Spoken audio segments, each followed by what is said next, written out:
Oh, Okay. Welcome, everybody. My name is Mina Jane, and I am the director of the Ashland Public Library. As you can see, we've had some technical issues, but we are ready to go. So this is our historical romance panel with Diana Quincy, Caroline Linden, Sophie Jordan, and Vivienne Lorret. We will be asking them lots of questions in just a few minutes, but I wanted to just tell you a couple of things. One is that we are recording this and we are live on Facebook for some of us. We've had some technical issues there as well, but we will be taking questions from both. So feel free to put questions in the Q&A as you have them, and I'll be monitoring that and asking the authors those questions as we go. And you can also ask questions on Facebook Live. I'll be watching that as well. You can buy signed books from any of our authors from Bank Square Books. I'll put the link in the chat as well as on Facebook. And for anybody who knows me, you know that I think that signed books are gold. So you really just can't go wrong. So without further ado, I'm going to introduce our authors, and then we will get started with some burning questions. Okay, so Caroline Linden, the ringleader of this group, I think, was born a reader, not a writer. She earned a math degree from Harvard University and wrote computer code before discovering that writing fiction was far more fun. So her books have been translated into 17 languages and have won the NEC-RWA Reader's Choice Awards, the Daphne du Maurier Award, the NJRW Golden Leaf Award, and RWA's RITA Award. She lives in New England, so being close by really is very, very nice. Vivienne Lorret transforms copious amounts of tea into words. She's an Avon author of works including the Wallflower Wedding series, the Rakes of Fallow Hall series, the Seasons original series, and the Misadventures in Matchmaking series. So if you want more information about her or any of our authors, please sign up for their newsletters on their websites. Sophie Jordan grew up in Texas Hill Country, where she wove fantasies of dragons, warriors, and princesses. A former high school English teacher, she's also the New York Times and USA Today bestselling author of Avon historical romances. She lives in Houston with her family, where I hear there's kind of a storm going on, so we might lose her. When she's not writing, she spends her time overloading on caffeine, talking plot lines with anyone who'll listen, and cramming her DVR with true crime and reality TV shows. She also writes paranormal romances under the name Sherry Kohler. Diana Quincy is of Middle Eastern descent. She grew up all over the world as the daughter of a United States Foreign Service officer. After college, she became a television journalist, but quickly decided it was much more fun to make up stories where a happy ending is always guaranteed. Since her 2000 debut, Diana's books have landed on annual best of lists in Library Journal and the Washington Post. Welcome, everybody. So happy to have you guys here. I've been looking forward to this for months. Caroline and I started talking about this months and months and months ago. So I'm just going to get started with the question of, tell us about your new books, where I believe Caroline hasn't just had a new book come out, right? And Vivienne. Okay. They were release day sisters. Excellent. And Diana and Sophie's new books are coming out soon. You can never have enough things to hold up. So tell us a little bit about your most current book, and then we'll dig into those a little bit deeper. Caroline, I'll start with you because I want to hear about your book. And also you have a little short story that I'm really curious about. Yeah, it's a super short story of 180 pages. So my book that's out right now is called A Scot to the Heart, and it's the middle book in a series, my series called Desperately Seeking Duke, which is about a dukedom who is suddenly very, very short of heirs. And so the elderly Duchess, whose son is the current Duke, goes out and tries to track down every heir she can find, and she's determined to beat these people into shape because they have no idea about being a duke. So this is the middle book. This is the guy who's first in line. He's an army captain, and he's very surprised, but very, very pleased to discover that he may be in line for a gigantic inheritance. And so the book is about his adventures when he goes home to Scotland, to Edinburgh, to tell his mother and three sisters that they're about to be rich and titled and go live in England, and it doesn't quite go the way he thinks it will. But then, because I can't stop, I did write a short story on the side, which is about Drew's best friend, Felix, and Drew's sister Agnes. So I have I guess, what is it? Best friend's brother kind of story. So those are my two new releases. And if I were prepared, I would be able to hold them up like Vivienne just did with books. There she goes. Thank you. Thank you to my hype woman over there. That's awesome. So I'm just going to go in alphabetical order. Diana, you're next. What's up for you? My book is called, I don't have the actual book, but I have a postcard. It's called The Viscount Made Me Do It. The heroine is a bone setter, which in those days was considered pretty much a charlatan. So they were very looked down upon. And also being a woman, she's even more looked down upon. She is the English daughter of Arab immigrants. So she faces a little bit of hardship with that also.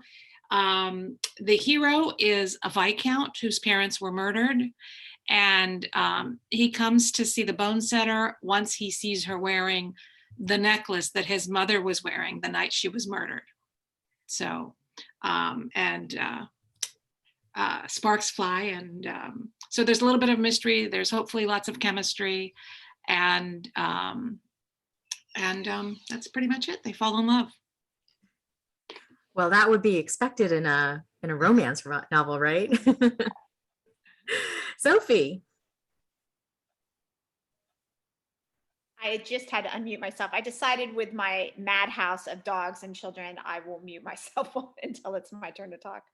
Yes, so I'm so excited to be here and see everybody's faces. I love all these women so much, and we haven't seen each other. I mean, when we were in New York, that was a long time ago. It's been a long years ago.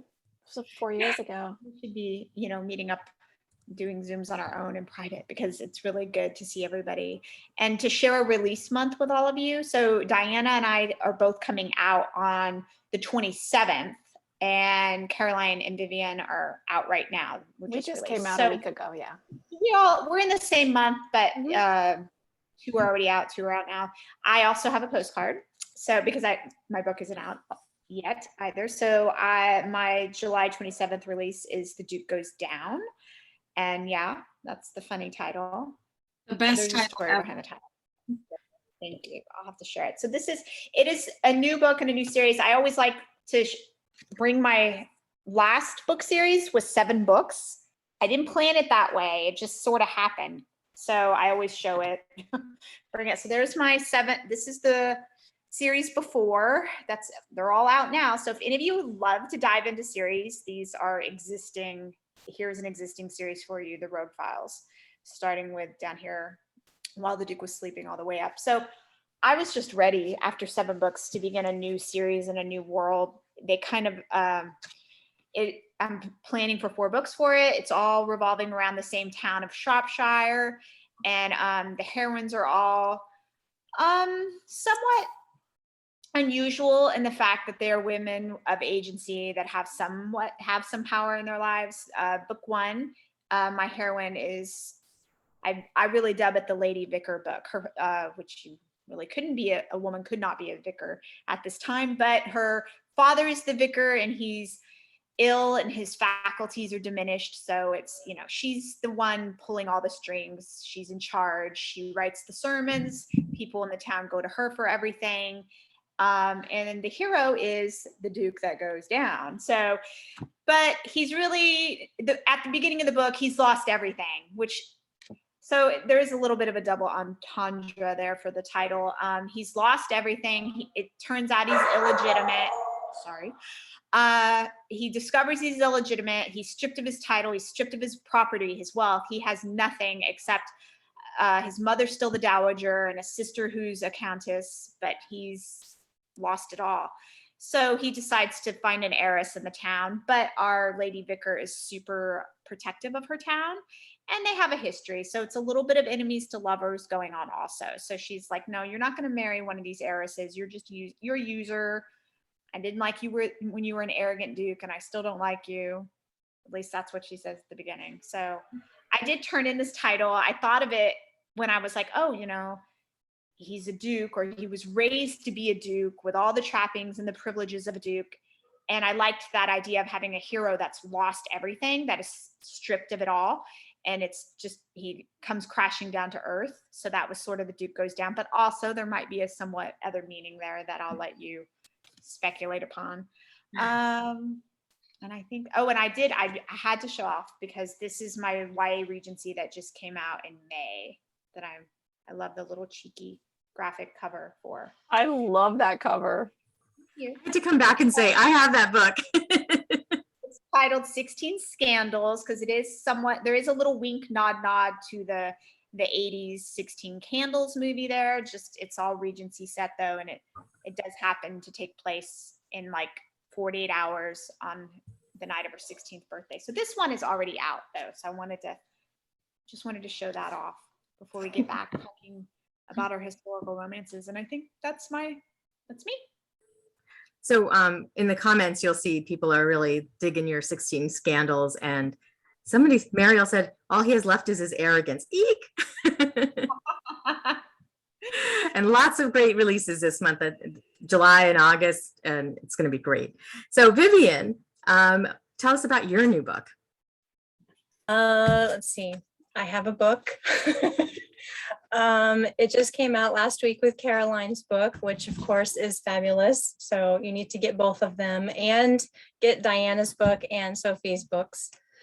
And so The Wrong Marquess is a love triangle, sort of, mostly. It's the third book in the series of the mating habits of scoundrels. Three friends had a fourth friend who was banished from society. She was ruined.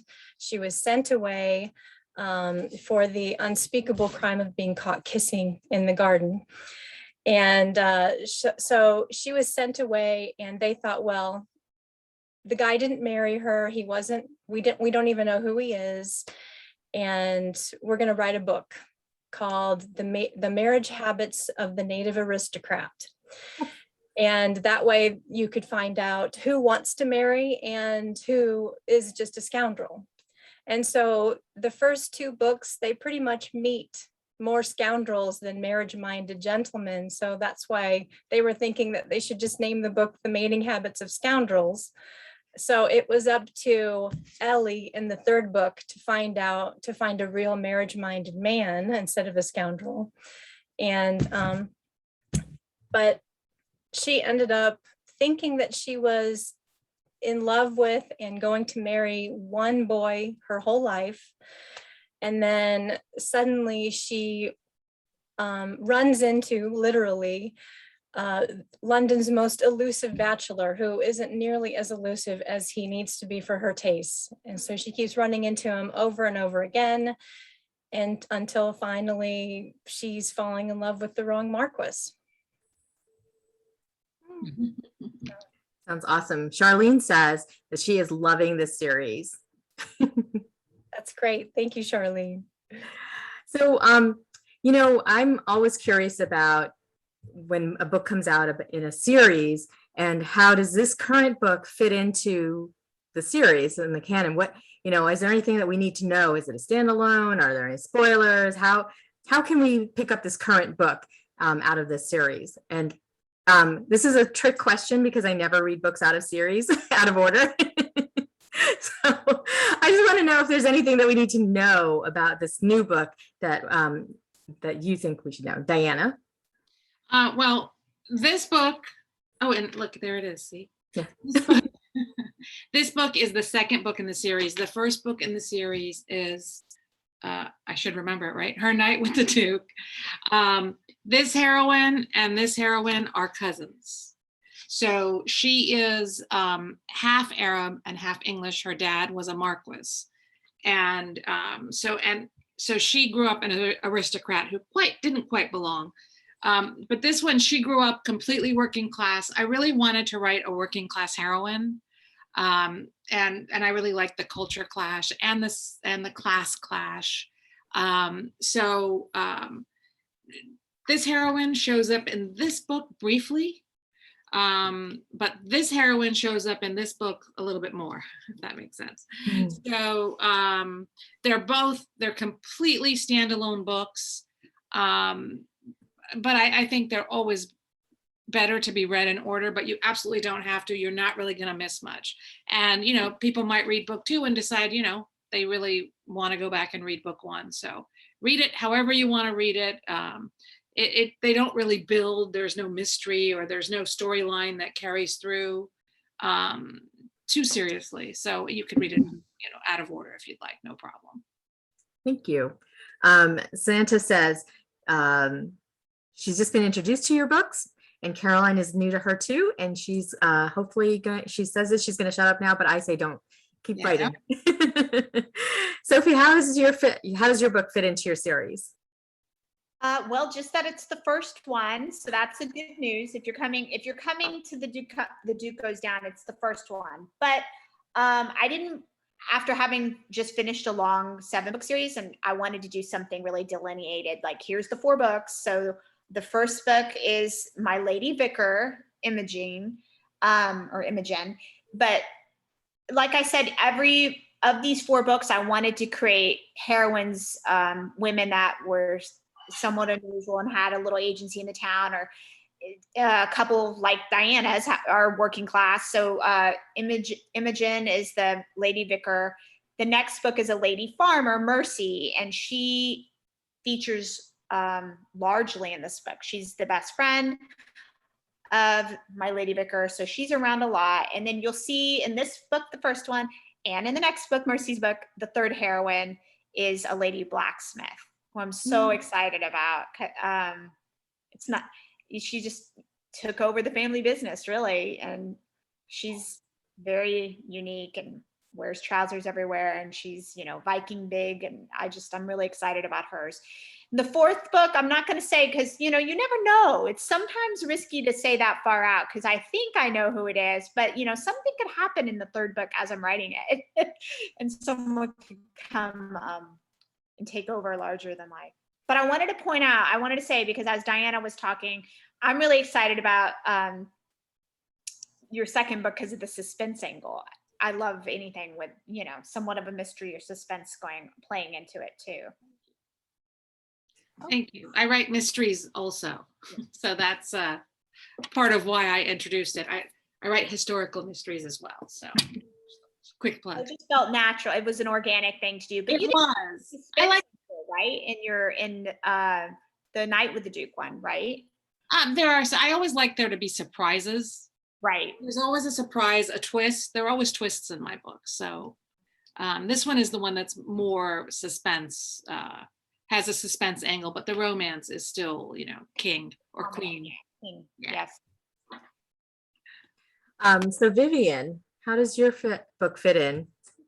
Well, the first book in the series is, wait, do I have that right? Lord Holt Takes a Bride. And the second book in the series is My Kind of Earl. And then The Wrong Marquess. And then there's a 4th and a 5th one coming with characters that were introduced. Well, Prue is the one who was introduced. She's the friend who was taken out of society. So her book is, I'm writing it currently. And then there's a 4th book, a 5th book. Sorry. I'm not the math major. That would be Caroline. Oh, funny. Let's see. So somebody earlier said that they can't wait for Prue's book. So yes, it's very exciting to write. I'm having a lot of fun. I don't want to give any spoilers away. So, but I'm thinking that once you've read the last page of this, you're kind of going to know who the hero is. So I'll just leave that out there as a teaser. Thanks. Now I have to go to the store. Caroline. So this is the second book in my series, but it takes place at the first time as the first book. So I wrote them to be read independently. You can really read the first 2 books in either order, which is kind of the way I tend to write series, but sometimes it works better than other times. Anyway, I'm a little fried because I am within like 2 pages of finishing the 3rd book in the series. And so that is like all I have been thinking about for weeks now. And I'm really, really ready to be finished with it. But I don't want to say anything about it because I think it's like pretty much anything I would say would be a spoiler. So. Okay, well, we don't want spoilers, but something Sophie said really struck me is that you have a plan for 4 books, and Vivienne, you said you had a plan for 5 books. And as a reader, what happens? How do you figure out your stories when your editor says, okay, you had decided it's going to be 3 or 4 books, and then your editor's like, oh, we have to, or your publisher says, we have to have at least 2 more books of this series. How do you do that if you haven't planned for it? And I think I'm going to start with Sophie this time. Well, I can speak for the Tower of 7 I held up. That was supposed to be 3. So it can happen, certainly. I signed, in this case, I signed a 4-book contract, and I'm thinking this will just be it.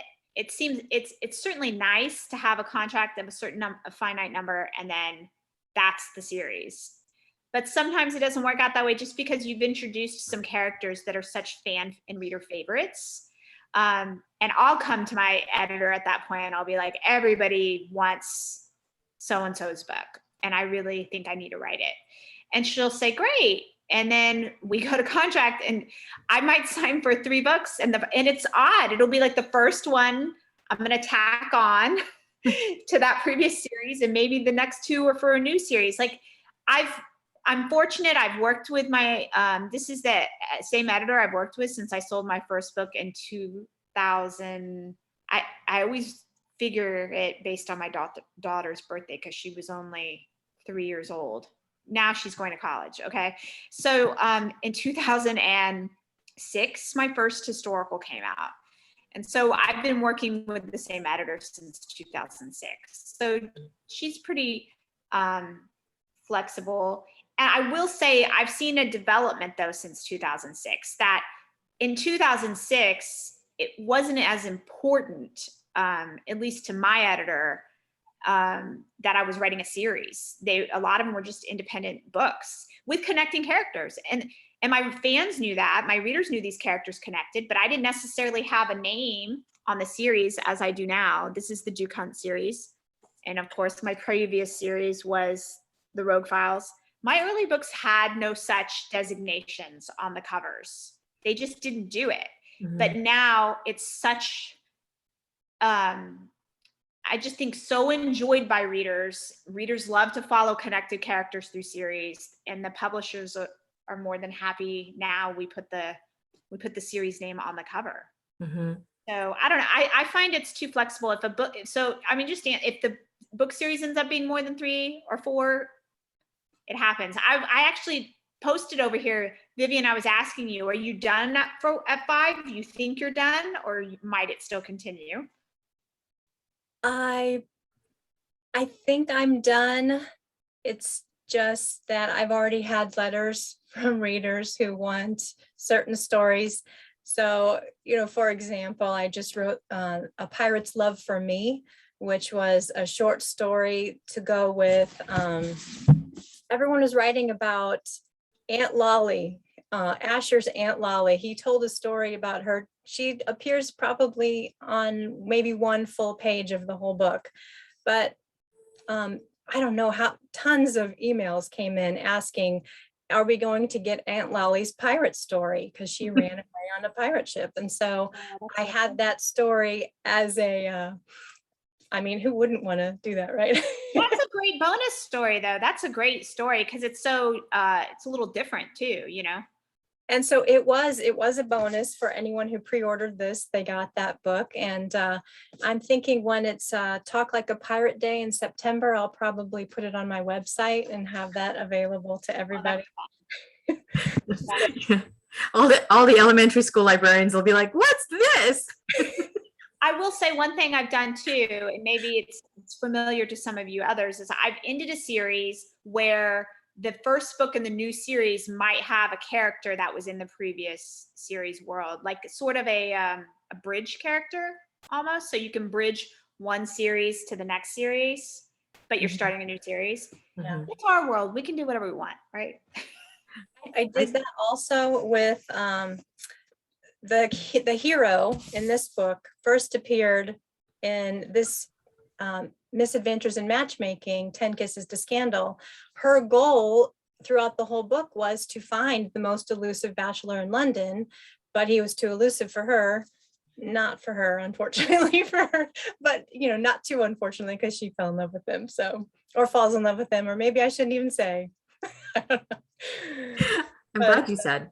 and So then- Mariel says this is how you start your own universe. Yes, and then he also appeared in this one, and he was a rival for the heroine's affection, although not really. He was just a client of the matchmaking agency, but her husband was very jealous at the time of his appearance. So Caroline, how about you? What was my question? Series, and when your editor asks for another series, is that? Or more from the same series you're currently writing? So that's kind of yet to happen to me, that the editor comes and asks for more, but I think that's because I tend to pitch her fairly enclosed series. There's not always a whole lot of room to just kind of keep going.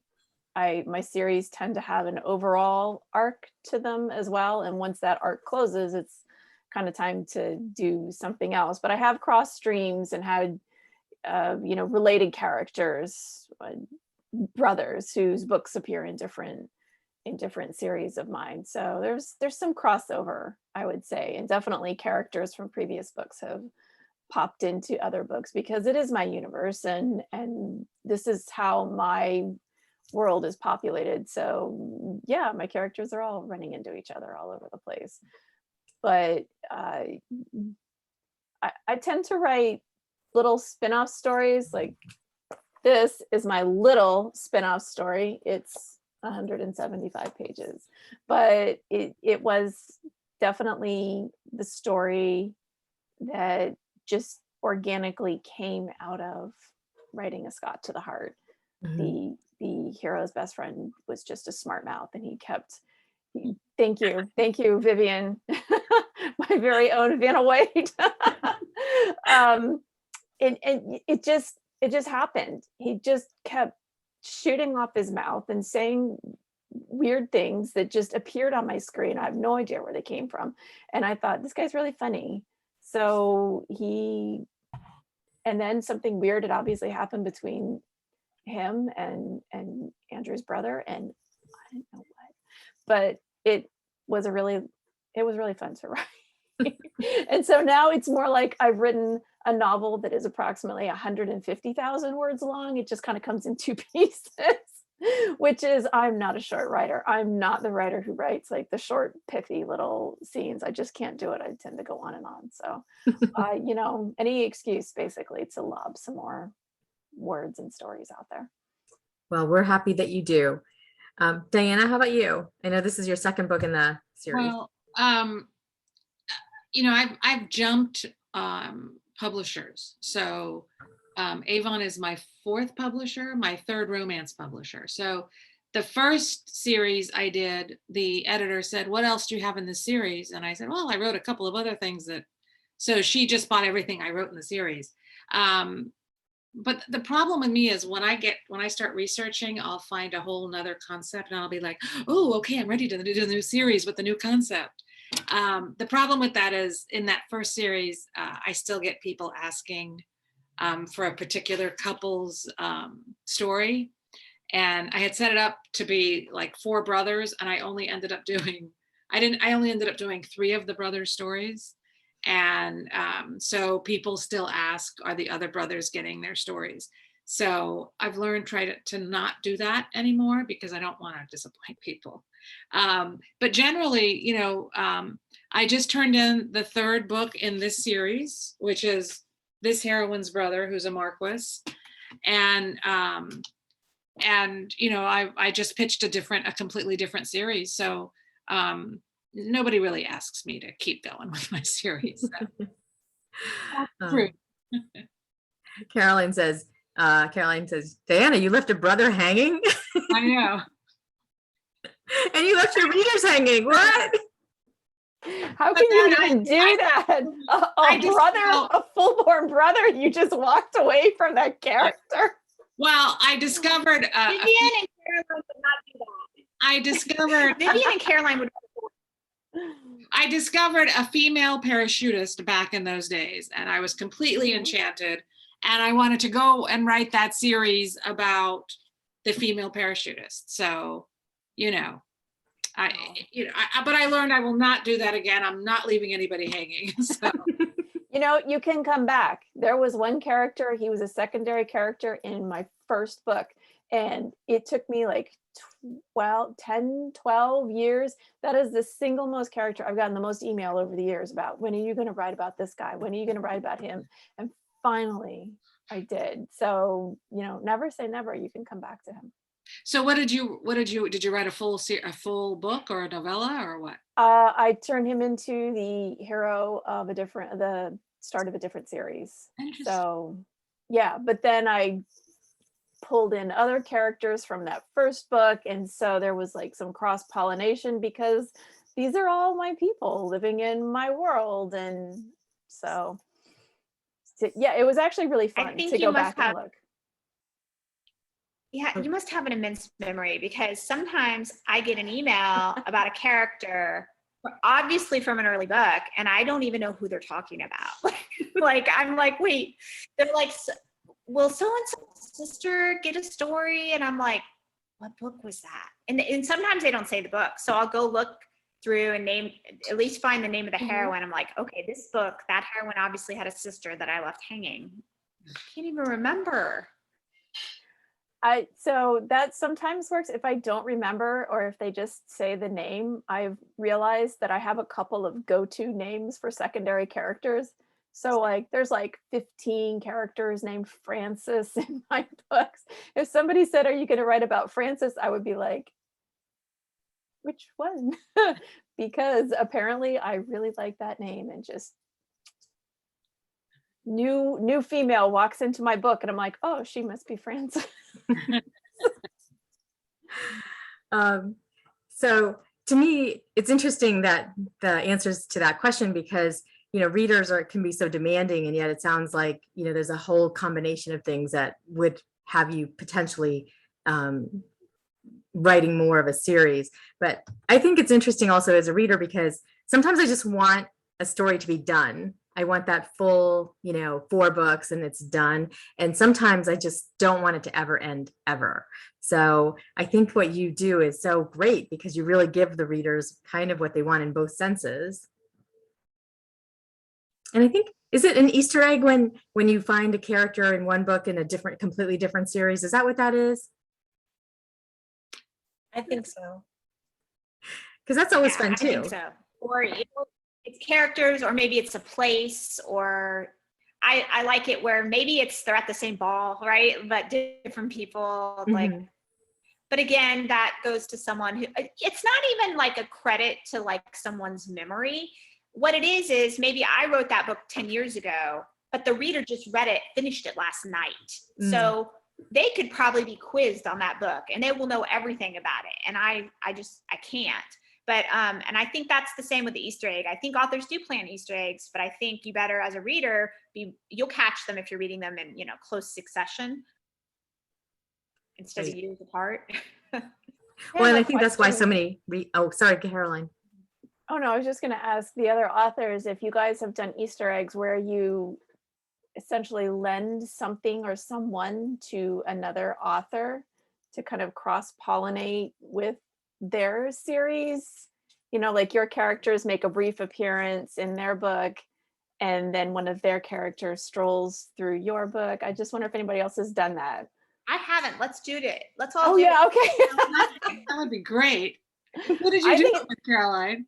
I did it once with Maya Rodale. I was writing a series called the Scandalous series, and at the heart of it was this basically Jane Austen porno magazine that was going around. And she wanted something like that for one of her characters to find. So she used it in one of her books. That's so fun. It was. I thought it was. And I've just been dying for somebody else to do it with. So, Sophie, I'm writing your I think name it's fun. I think down. You're going to be held to account. it's fun. The only time I've done anything similar to that, obviously, is working in an anthology, but that's Mhm. different. You know, That's that's different. that's not different books independent of each other. You know, anthologies have novellas that are linked deliberately. You know, Mhm. I think it would be fun. I know some authors. I know I've heard some authors do it also. I know it's happened before. I think maybe somebody did it with Stephanie Lawrence, like had some Sinsters walk through. I can't remember anything right now. My brain is fried, but I know it's happened before. Anyway, I think it's cool. It is cool. I think that all being historical romance writers, it would almost make sense to do that because, you know, the actual Regency was not that big or that long. So it would kind of be, I like it. I think I will be looking out for that, those Easter eggs. So I'm gonna, if it's okay, move on to my next question. And again, to everybody who's watching, please go ahead and put questions in the Q&A or the chat. I'm definitely paying attention. So I think that the historical romance field is there's so many authors and so many great books. It's kind of, for me, always hard to pick one to if I'm going to start with somebody new. So the question I have is, how do you keep your stories fresh or different from others to pique your readers' interests? And I think I was at Vivienne for this one. Or gather new readers. No pressure. How do I keep them new and fresh? Or different, you know, from in terms of historical romance. Oh, well, these last two series have kind of, they came about because my dad had a conversation with me on Christmas, and he said, "You're funny. Why don't you write funny?" And I'm like, "Why don't I write funny?" So I just started. It started with a novella, the Duke's Christmas Wish, where I took a Forrest Gump approach of this Duke who was inventing things that he couldn't have possibly invented. But in the end, of course, you know, he destroys all these inventions, so he can't take credit for them. But I wanted a hot elevator scene, and in the Regency era, so I decided just to kind of make all these things happen. So, and it just started when I had the success of that book. I'm just like, I need to write funny, so I just started to think of outrageous, funny things. Mhm. So, and then my editor, because it's real easy for me to go to a dark place.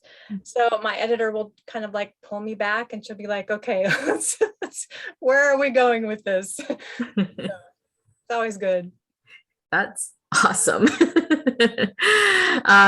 Caroline says, what's that title of the funny book? The one with the inventors or The Duke's Christmas Wish. We'll have to look for that one too. So Caroline, how about you? How do you keep things different for your readers? I hope I do. I don't know. Every book feels like I'm reinventing the wheel. So maybe that's the secret. I don't know that anything gets easier or more obvious to me. I do feel conscious of not wanting to fall into a rut and write the same story every time. I know there was a discussion on Twitter a while back about how every author has their core story, you know, boiled down to 10 words, and mine is, you know, so I stay within that, but always try to change it up and stick something new and interesting in there.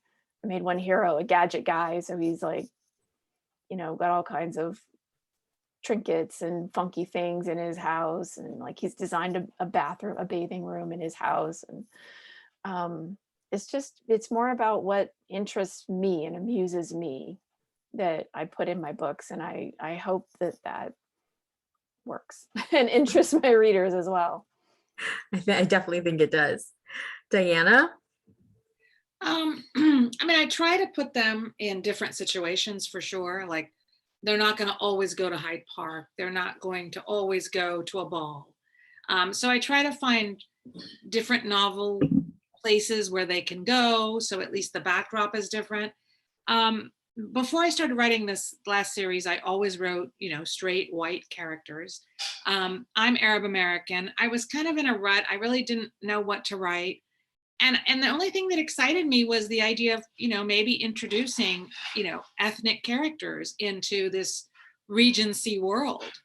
And so, I mean, I would say that's sort of what, stands out. I don't know anyone else who's writing Arab characters in Regency England right now in historical romance.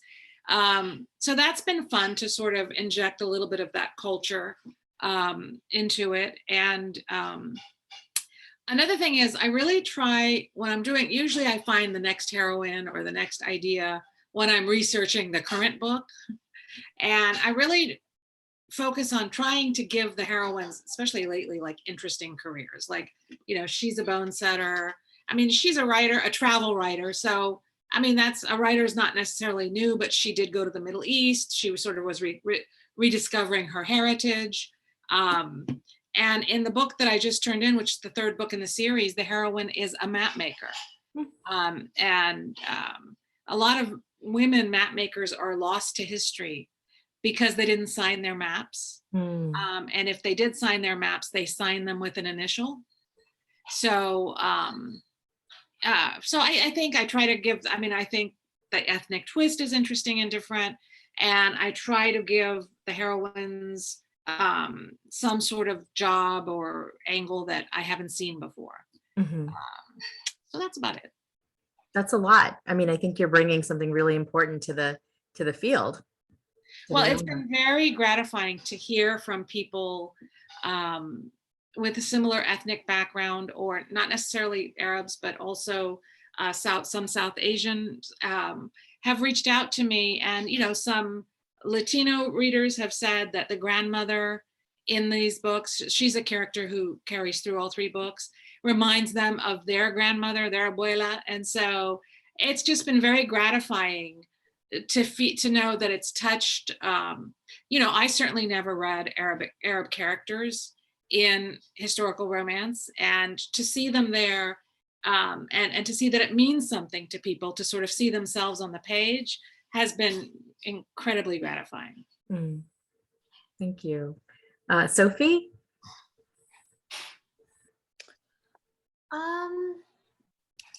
I just think I've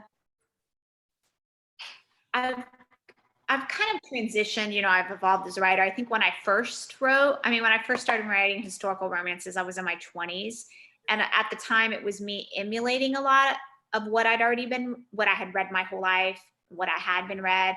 And, maybe there was a lot of sameness, Hyde Park, the ballroom, all that. And I just think as I've gone through life, I've evolved and I've changed, I've had kids, become a mother, in my 20s, I didn't know much about loss or grief yet. Now I'm a person who's had a lot more life experiences. So I definitely try to bring that into the books. I try to keep my historicals very real, even if they are set in a historical time period. I'm sure people would dispute them as anachronistic. I tried to make them real. And then something I've started doing maybe in the last few years with my historicals is paying attention to what people say about my books. Now, I know when you first start out writing, everyone's like, don't listen and don't read reviews, just put your head down and write your story. I really started paying attention without letting anything negative creep in and angst me out. I started paying attention to what people said they liked about my books and what I did well. And when you start hearing people say, this is the part I like, the steam level, or I like that you write bananas, you do banana stuff. And I was like, oh, I guess I do a little bit of bananas and crazy in my plots. And I do write steamy and I just started paying attention to what people claim they were coming to me for. And even looking at certain books, at least, you know, sales-wise, did better than other books. And why is that? Oh, that book was a little bit more like what everybody's saying they like about me. So just being a little more conscious of what it is I do well, and keep, you know, stay in my lane and keep doing that. And trusting, you know, my voice, being more aware as I grew into writing that I have a voice. We all have a voice, but trying to kind of be conscious of what it is and keep doing it. And I remember when I was starting out writing, there was a very talented critique partner who was reading something of mine, and she was like, your tone doesn't even really match the scene. Like, one minute you're light and jovial over here, and then suddenly you're kind of like dark and more fluid over here. And I was like, I never even paid attention to my language and that I was skipping voice. That's one of those things for the first time someone opened my eyes to. So now I probably don't, you know, I just am what I am. but I sit down, I come up with the crazy bananas premise, and I write. Well, it seems to be working. And I have to say that I think voice is for, you know, the reader, one of the most important things, because it's so comforting to know that you're going to hear your author's voice through the bananas or realistic or whatever story that they choose to tell. I just want to say that I'm not poo-pooing anyone who writes Hyde Park or Balls. I certainly write those in my books. Me too. I just try to add, because those are some things that I think the readers look for. But I try to add other elements too. So I love ballrooms and I love Hyde Park. So I'm not, you know, poo-pooing anyone who's doing that. You're so smart. Yes, what Diana said. Yeah. I mean, you don't have to you don't have to make it unrealistic just to be different. Sure. I mean, obviously everybody loves it. I mean, look at Bridgerton. It is comforting. It's the go-to. But I do think all of us have many books under our belts at this point. So not only are we trying to keep it fresh for readers, we got to do that for ourselves too. Absolutely. So I have to tell you that people always thought it was funny that I know so much history. You know, I would travel and I'd be like, I know all the history of all the castles in England. And it was because I was a romance reader. And I think anybody who's listening probably had the same experience. If you read historical romance, your research is so flawless. You might make up the stories, they might be fictional, but the research behind the scenes and the settings and the time is so real. I won't say I got all of it from my historical romance, but a good 90%. So thank you for that. So Santa asks, did you ever want to write in another era or in another part of the world? And I think I'm back to Caroline, right? I've written one contemporary story and I definitely plan to do more. The other historical era I would really like to write in is American historicals. That I don't know nearly as much about it, so that there's definitely a more uphill climb on that one, but the contemporary is in there. Okay. Diana? I've written a contemporary that I was going to just look up. I can't remember the pitch because the pitch was great, but now I don't remember it. But it was my big fat Greek wedding, but with a Middle Eastern twist. And the heroine is a television reporter who agrees to sort of try and do an arranged marriage kind of thing, at least try for her parents. So that might see the light of day. I'm reworking it now. So that is a contemporary, and this is Regency. The next series is probably going to be Victorian. So it's not that much different, but I haven't written Victorian, so I'll have to do some research. Awesome. Santa says, yes, American historicals are very rare or too vanilla. Okay, Caroline, you've got your task. I live outside of Boston, which is just drenched in American history, and I love it here. It's the coolest thing. You can still go and see those houses where all that stuff happened. So it's definitely on my wish list, but I don't know when I'll get there. Well, we'll be waiting for you. Sophie, another era or another part of the world? Sophie already writes in 5 different areas. Yeah, I do. I really want to write something different, I usually do. I have my young adult history. I mean, a history of young adult books that I've written. I've written a young adult paranormal, a young adult fantasy, and a young adult contemporary. But the fantasy series was really my kind of craving to write medieval. I did read a lot of medieval romances back when there used to be a lot of medieval romances, new releases coming out. I read in that period a lot. I learned a lot of history from reading medieval romances, Mhm. a lot of early, medieval history. I think I could do it, but in my YA fantasy series, it was, I made up these kingdoms and these worlds, but it was essentially like a feudal system, like Middle Ages.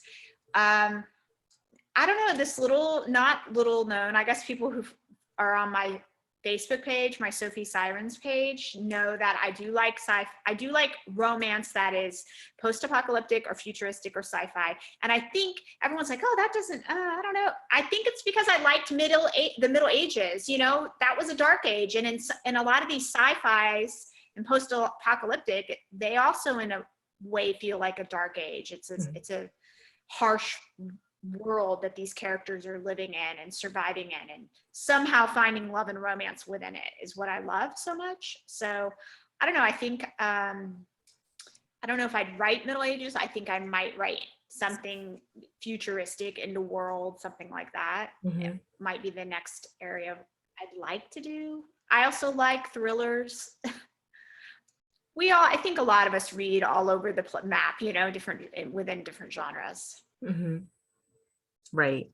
And that's the great thing about romance too, is you can write all these subgenres that, that kind of like appeal to a wider audience and to yourself as a writer. Yeah. Santa asked YA dystopia, and my daughter reviews a lot of them. I do have a YA dystopia, and it's called Uninvited. And of course, there's romance in it, because even if it's YA, I'm going to have romance within the young adults. So yeah, Uninvited, it's a duology. Yep. We'll have to look for that. So Vivienne? I've had a contemporary series that I've been kicking around for a few years now, just kind of compiling notes and characters, and I actually have an entire shelf full of, I have like an apothecary cabinet, and I have just one of future characters and then the future book titles. So I know which one's going to be the Christmas book and all this stuff, but I haven't started writing them. I just have notes, lots of notes. So you're a planner. Yes, but I'm a failure as a planner. I really am. I plan and then something happens and I just follow it down the rabbit hole, and then I just get lost there. And I'm like, oh, this is a good line. Maybe I should just change the entire character just to fit this one line. It's terrible. Love it. No, but I think Caroline said this earlier, is that you have to go with a character where the character leads you. Yes. I'm sorry, Caroline, did you have something to say? Nope. Oh, okay. Mariel says, what things do you do to spark your imagination? And I feel like I'm supposed to start with Diana this time. I might have lost track. I'm sorry, tell me the question again. What do you do to spark your imagination? Like when you're starting a new book or a new series? Well, I have to take time off between books just to get bored, and I, before the pandemic, I used to like to travel. And and the day job had some traveling involved. So it was always, visiting something historic in that town or visiting their museums. So all those things fuel me to keep it fresh. Was the question was how to keep it fresh? No, how to spark your imagination. And it's always research. I mean, pretty much every book when I'm doing research for the current book, I find this amazing story or this amazing heroine or this amazing person in history.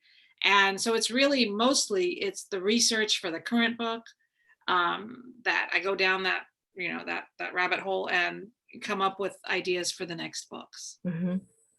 Sophie? Oh, I mean, I think I can get inspiration through a lot of places. Reading other books, it's just all mediums, you know.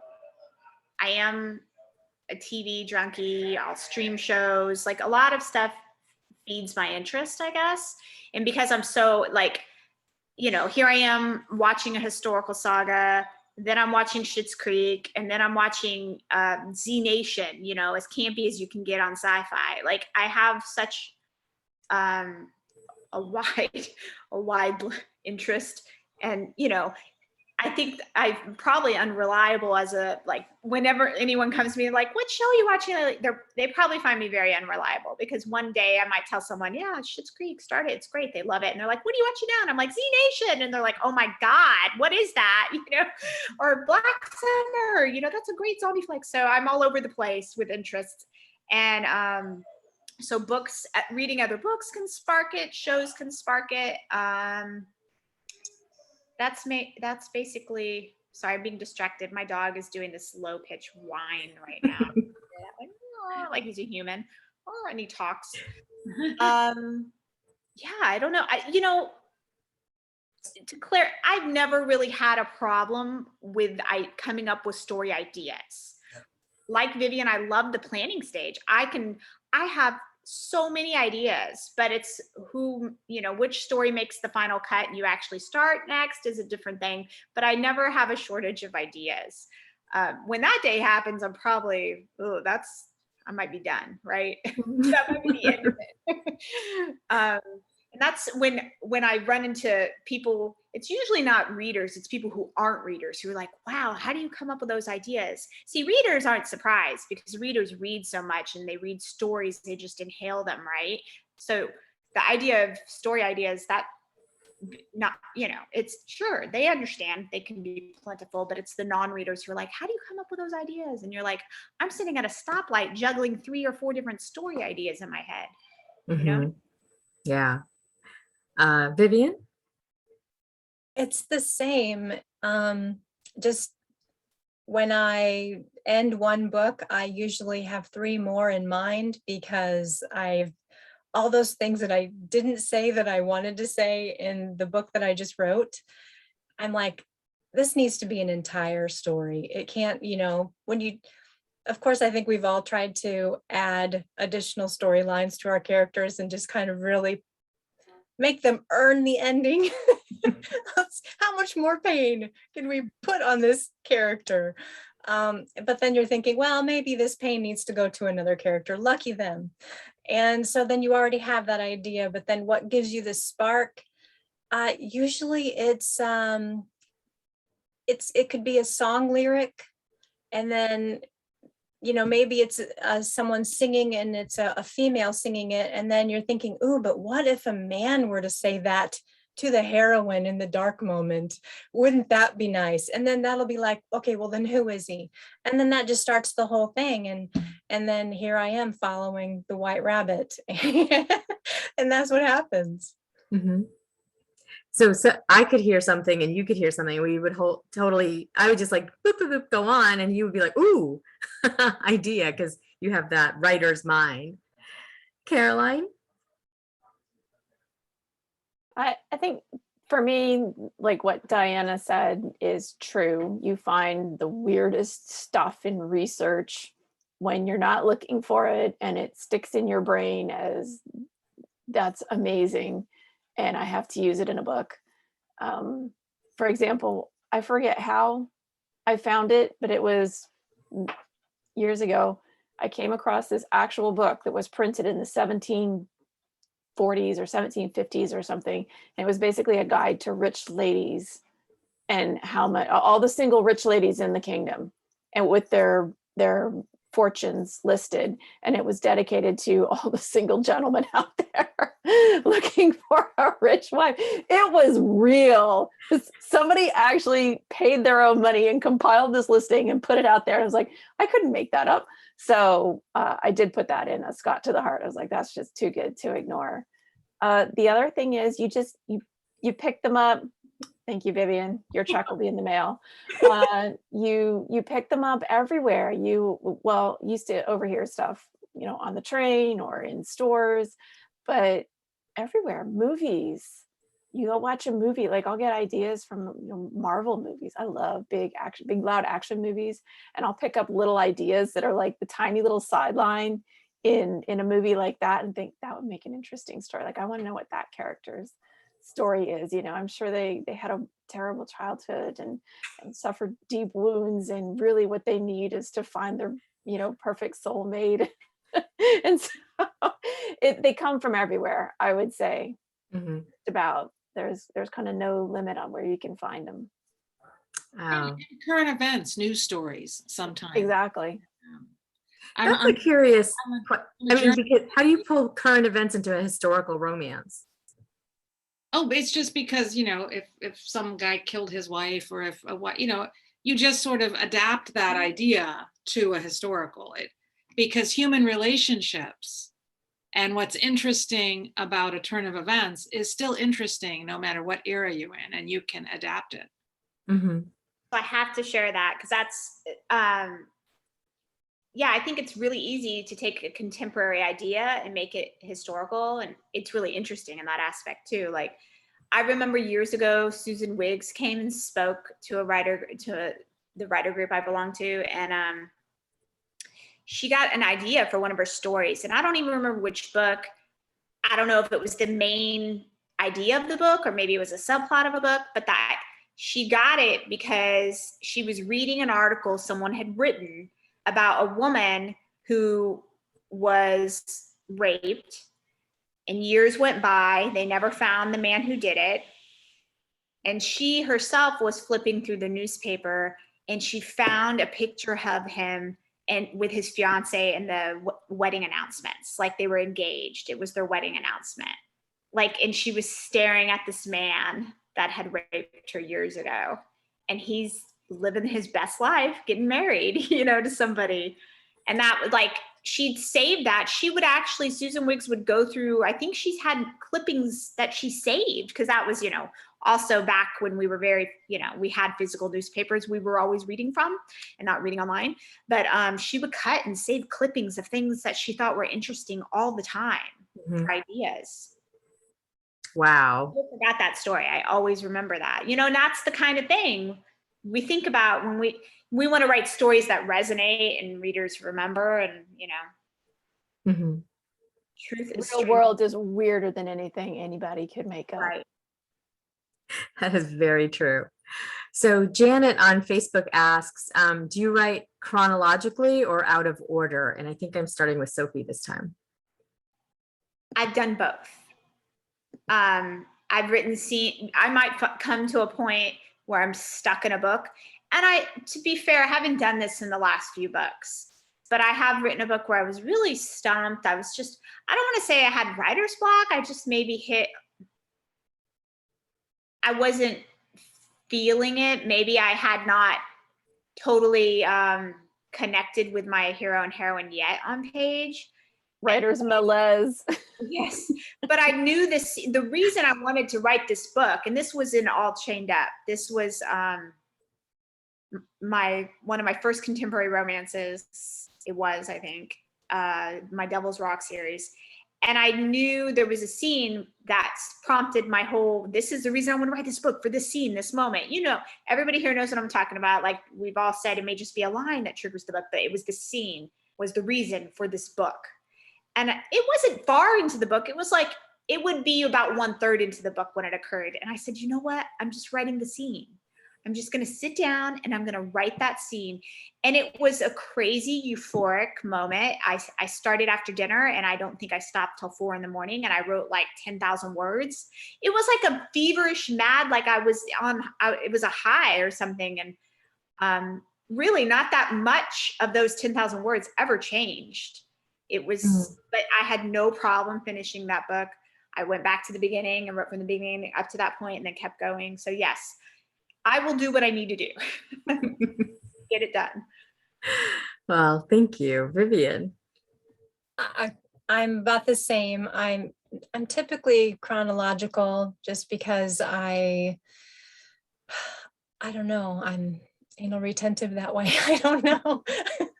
But I like to have the beginning, middle, and end. I'm I'm a 3-act person, you know, goes back to the playwriting class. I can write the entire book in play form and then just all dialogue and then fill it in later. So sometimes it's, but just like what Sophie said, sometimes you just have that scene, or sometimes you get stuck, and it's just wonderful to kind of step out and say, okay, I know that this is going to happen, and how about the scene, you know, right after the first love scene or whatever, you know, snuggle time, what are they talking about, you know? And sometimes that's when you're first like, oh, I finally hear your voice. And that's when the light clicks on for your characters and for yourself. So Mhm. So sometimes that break helps you come back to the yes. story. Caroline? I've done it every which way you can imagine. That sounds like a I'm part of a book. yeah, yes, ladies. For my current series, which was planned to be 3 books, the first thing I ever wrote was basically the final scene of the 3rd book. So when I go out of order, I go way out of order. I didn't write anything else in that book. I wrote like that, 4,000 words, and then went and wrote 2 other books in the meantime. So like Sophie said, sometimes you just hit that point where it's almost like your brain is just waiting to get to the good scene. And if you skip ahead and just say, fine, I don't know how we get there, but I'm just going to go and write that scene that's playing in my head like a live action movie with soundtrack and everything. And I'm just going to write that. Sometimes it pulls the cork out of your brain, and then it just goes. And that's kind of what you need to do to get over the bump. So I'm a huge believer in you do what you got to do to get that story onto the page and out of your head. And if that means you write it backwards or completely in order and never vary from that, I think it's all cool, no harm, no foul. Diana? I mostly write in chronological order because I'll get disorganized and confused. I'm easily confused. But sometimes a scene will come to me and I won't write a really fleshed out scene, but I'll go ahead and write it. Like I'll maybe just write the dialogue so that I'll remember, because I'll have changed so many things and they're going to refer to things that already happened and I'm not sure how they got there. Now, sometimes there's a love scene that I know is going to happen. Like for my parachutist heroine, of course, I knew there was going to be a love scene in a hot air balloon. So, I went and wrote that out of order. So, but mostly chronological order. But if it comes to me, I'll go and I'll sketch it out, but it won't be a full-fledged scene. I'll just put it there because I don't want to forget it. Yeah. I have to ask. Question about the hot air balloon. I do. So I just had a hot air balloon in my book, and doing the research, I found that the first ones, the baskets were built like a donut with a hole in the center to contain the fire, because they believed that smoke was lifting the balloon, not the hot air. They thought it was just smoke, magic smoke. And so were you in a regular like basket that we know today, or were you donuts? Remember, this was like 6 books back, but I think I remember they were canoe shaped, and I think they had all kinds. I also did a balloon book. They made whatever they wanted, and the funniest part was they didn't let them, like they had no way to get down except to let the balloons inflate, so they would be held by ropes. So when Diana's telling the story, I'm picturing these people up in their balloon with all the guys standing on the ground holding the ropes like this man has some stamina. I remember I did the research for it so long ago, but the parachutists went up in a kind of, I can't remember now because it's a few books back, but the parachutist, I think she came down, they would come down in basically a balloon. I mean, they would come down in basically a parachute, but I think it had a basket. And there was one lady who was like, she was a spectacle. She would get all dressed up and people would come and watch her parachute. But I just, honestly, I don't remember the details. But I did look up the logistics because I knew it was important. And I knew someone would, get me on it if it wasn't correct.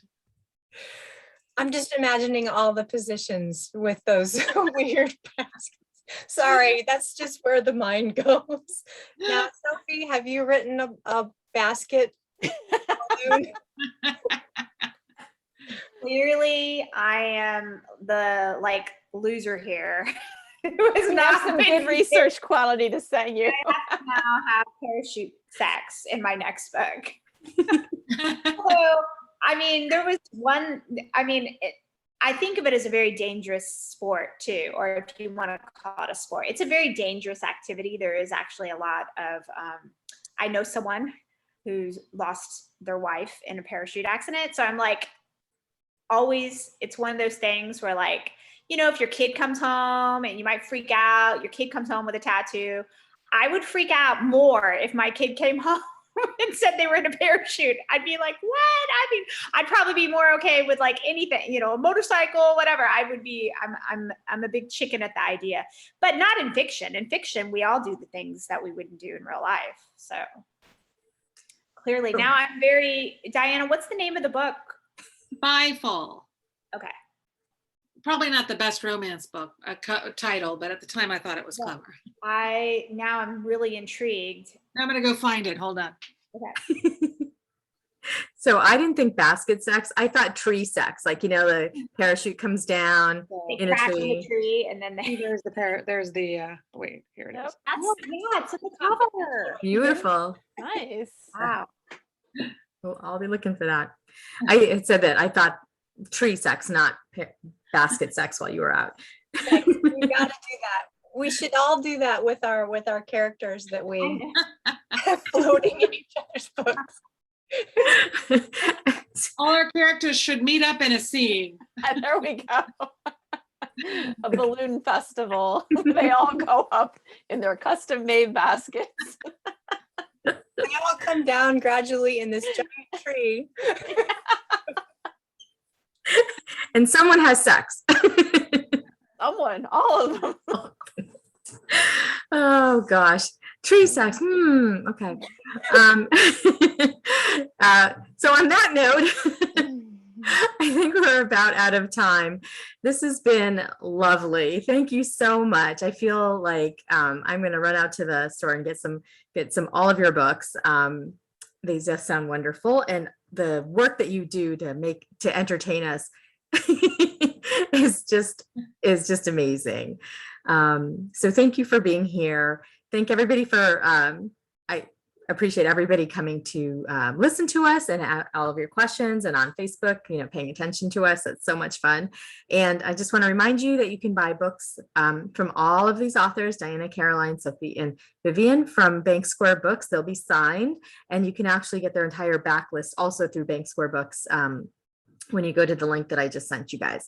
So have a wonderful night, everybody. Thank you all for being here. Thank you so Thank you much so much for having us. A lot of fun. Thank you. So fun. Bye. Bye. Have a good night. Bye, everyone.